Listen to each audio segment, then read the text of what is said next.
সংগ্রামী সাথী ও বন্ধুগণ, মহাসমাবেশের এ পর্যায়ে বক্তব্য রাখবেন ইসলামী আন্দোলন বাংলাদেশের কেন্দ্রীয় কৃষি ও শ্রম বিষয়ক সম্পাদক জননেতা আলহাজ আব্দুর রহমান। বক্তব্য রাখবেন জননেতা আলহাজ আব্দুর রহমান।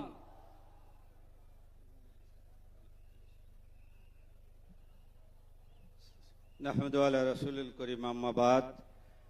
আউযু বিল্লাহি মিনাশ শাইতানির রাজিম। বিসমিল্লাহির রহমানির রহিম। আজকের এই জনসমুদ্র মহাসমাবেশের সম্মানিত সভাপতি, মঞ্চে বসা আছেন কেন্দ্রীয় নেতৃবৃন্দ, ওলামা একরাম ও বিভিন্ন দেশ থেকে, সারা বাংলাদেশ থেকে ছুটে এসেছেন তৌহিদি জনতা, আসসালামু আলাইকুম ওয়া রাহমাতুল্লাহ। ভাইয়ের আমার, সুযোগ এসেছে, সুযোগ কাজে লাগাতে হবে, ঠিক কিনা? নির্বাচন আমরা বিগত দিনে করেছিলাম, কিন্তু কেউ ভোট দিতে পারে নাই। ভোটের অধিকার ছিল না, অনেক অধিকার হরণ করে নিয়েছিল। আজকে যে সুযোগ আমরা পেয়েছি, আমরা আমাদের এই সুযোগ কিন্তু কাজে লাগাতে হবে। আমি একটি কথা বলতে চাই, পাপ কিন্তু কাউকে ছাড়ে না। আমাদের নায়েবে আমিরকে রক্তাক্ত করেছিল, এই কাজী হাবিবুল বক্তব্য দিয়েছিল, ইন্তেকাল করেছেন। এই ইন্তেকাল কমিশনকে কিছুদিন আগে গ্রেফতার করেছে। ভবিষ্যতে যারা এই নির্বাচন পরিচালনা করবেন, তারাও চিন্তা ভাবনা করবেন যে আমরা সুষ্ঠু সুন্দর নির্বাচন যদি না করি, এমন পাপে কিন্তু আমাদের ধরবে। তাই ভাইয়ের আমার, সারা বাংলাদেশ থেকে আপনারা এসেছেন, আপনাদের ধন্যবাদ। সময় খুব সংক্ষিপ্ত। সামনে নির্বাচনে ঘরে ঘরে সমস্ত মানুষকে দাওয়াত দিতে হবে। দাওয়াত দিয়ে সমস্ত মানুষকে হাত পাখার বাতাস সারা বাংলাদেশে দিতে হবে। ওমা আলাইনাল বালাগ। আসসালামু আলাইকুম ওয়া রাহমাতুল্লাহ।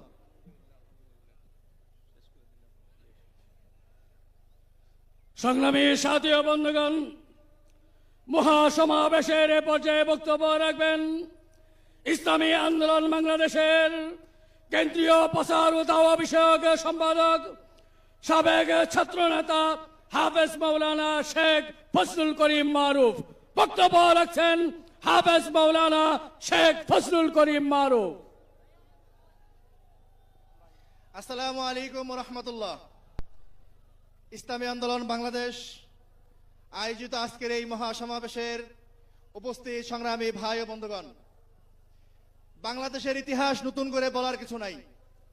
বারংবার আমরা রক্ত দিচ্ছি এবং বারংবার আমরা ব্যর্থ রাষ্ট্রে পরিণত হচ্ছি।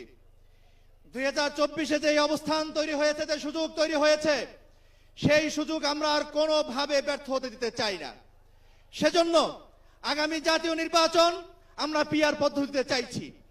কিন্তু সংগ্রামী নেতাকর্মীরা, আপনাদেরকে আমি পরিষ্কার করে বলি, গত 5 আগস্টের পরে বাংলাদেশের হাট ঘাট যেখানে যেখানে সুযোগ রয়েছে, সেখানে সেখানে একদল লোক পূর্বের মতোই চাঁদাবাজি শুরু করেছে।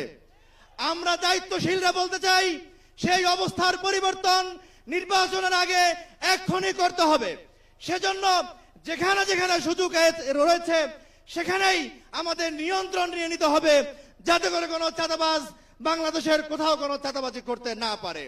সংগ্রামী ভাইয়ের আমার, আমরা ভোটের মাঠ তৈরি করি, ভোটের জন্য লড়াই করি, কিন্তু ভোটের দিন গিয়ে দেখা যায় একদল ধান্দাবাজ মাস্তান আমাদের ভোটগুলো চুরি করে নিয়ে যায়।